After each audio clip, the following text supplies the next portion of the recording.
யூசுவலா நான் ஹோட்டல் போகும்போதோ, இல்ல ஏதோ ஒரு பப்ளிக் ஈவென்ட்ல போகும்போதோ, வெளியில இருக்கிற அந்த குழந்தைங்கள பார்க்கும்போது, என் மனசு ரொம்ப பாதிக்கிற ஒரு விஷயம், எல்லா குழந்தைங்க கையிலயும் மொபைல் ஃபோன். ஏதோ ஒரு ஃபோன்ல, ஏதோ ஒரு கார்ட்டூனோ, ஏதோ ஒண்ணு பார்த்துட்டேவோ, இல்ல கேம்ஸ் விளையாடிட்டேவோ, எப்பயுமே ஃபோன் கூட தான் இருக்காங்க. நான் சொல்லப் போற விஷயம் கொஞ்சம் ஹார்ஷா இருந்தாலும், நமக்கு அந்த உண்மை இப்ப ரொம்ப அவசியம்னு நெனைக்கிறேன். என்ன தெரியுமா? குழந்தைங்களுக்கு மொபைல் ஃபோன் ப்ளீஸ் குடுக்காதீங்க. அவங்களுக்கு அது அவசியமே இல்ல. அதுல மேஜரா அஃபெக்ட் ஆகுற 3 விஷயங்கள் என்ன தெரியுமா? முதல்ல எப்பவுமே இந்த கார்ட்டூன் கேரக்டரோ இல்லைன்னா தேவையில்லாத அந்த விஷயங்களையே பார்த்துட்டு இருக்கிறதுனால வீட்ல ரியலா அன்புனா என்ன, அரவணைப்புனா என்ன, ரிலேஷன்ஷிப் எப்படி ஒர்க் ஆகுது, வீட்ல பேசுற லவ் லாங்குவேஜ் என்ன, வீட்ல பேசுற சோஷியல் லாங்குவேஜ் என்ன அப்படிங்கிற அந்த ஒரு ரியாலிட்டியோட ஒரு பெரிய டிஸ்கனெக்ட் அந்த குழந்தைங்களுக்கு வந்துருது.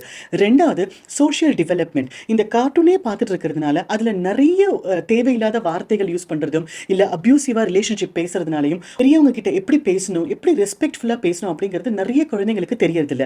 அதுலயும் நம்மளையும் அறியாம செய்யற தவறு என்னன்னா, ஒரு 5, 6 வயசு வரைக்கும் குழந்தைங்க எடுத்தெறிஞ்சு பேசுறத அழகுன்னு நினைச்சு நம்ம ரசிக்கிறோம். அதையே அந்த குழந்தைக்கு ஹேபிட் ஆறதுனால நம்ம கொஞ்சம் வயசுக்கு அப்புறம் அதை மாத்த முடியாம தவிக்கிறோம். 3வது இமோஷனல் டெவலப்மெண்ட். குழந்தைங்க வந்து என்ன பாக்குறாங்க கார்ட்டூன்ல, எந்த மாதிரியான கான்டென்ட் பாக்குறாங்க அப்படின்னு மோஸ்ட் ஆஃப் த டைம்ஸ் நம்ம கவனிக்கிறது இல்ல.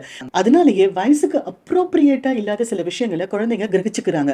தன்னுடைய வயசுக்கு மீறின பேச்சு இல்லைன்னா தன்னுடைய வயசுக்கோ இல்ல தன்னோட ஃபேமிலிக்கோ செட் ஆகாத ஒரு பிலீஃப் சிஸ்டம்குள்ள நான் இப்படிதான் இருப்பேன், இதுதான் கரெக்ட் அப்படின்னு அவங்க நம்புறாங்க. ஸோ இந்த 3 காரணங்கள்னால அவங்களோட ரிலேஷன்ஷிப் பாதிக்கப்படலாம், அவங்களோட இமோஷனல் அண்ட் எஜுகேஷனல் டெவலப்மெண்ட் கூட பாதிப்படைகிறதுக்கு ரொம்ப சான்ஸ் இருக்கு.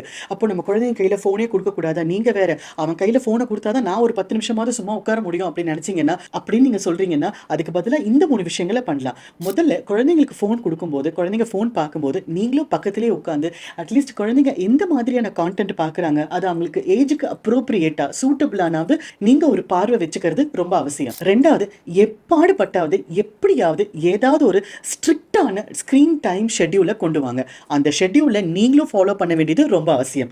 மூணாவது, இதை தவிர குழந்தைங்களுக்கு பெயிண்டிங் இல்லைன்னா புக்கு வாசிக்கிறது, மியூசிக் கேட்கறது, கிளே மாடலிங் பண்றது, இல்லைன்னா வெறுமனே செஸ் போர்டு விளையாடுறது, அந்த மாதிரி ஏதாவது ஒரு போர்ட் கேம்ஸ், ஏதாவது ஒரு இன்ட்ரெஸ்ட்டை கொண்டு வர வைக்க வேண்டியது நம்மளுடைய கடமை தான். ஆனா இதுல ஒரு சின்ன விஷயம் என்ன தெரியுமா? அவங்கள புக்கு வாசிங்க, பெயிண்ட் பண்ணுங்கன்னு சொல்லிட்டு நம்ம நகர்ந்து போறது குழந்தைங்களுக்கு எந்த விதத்திலையும் அது பண்றதுக்கான மோட்டிவேஷன் இருக்காது.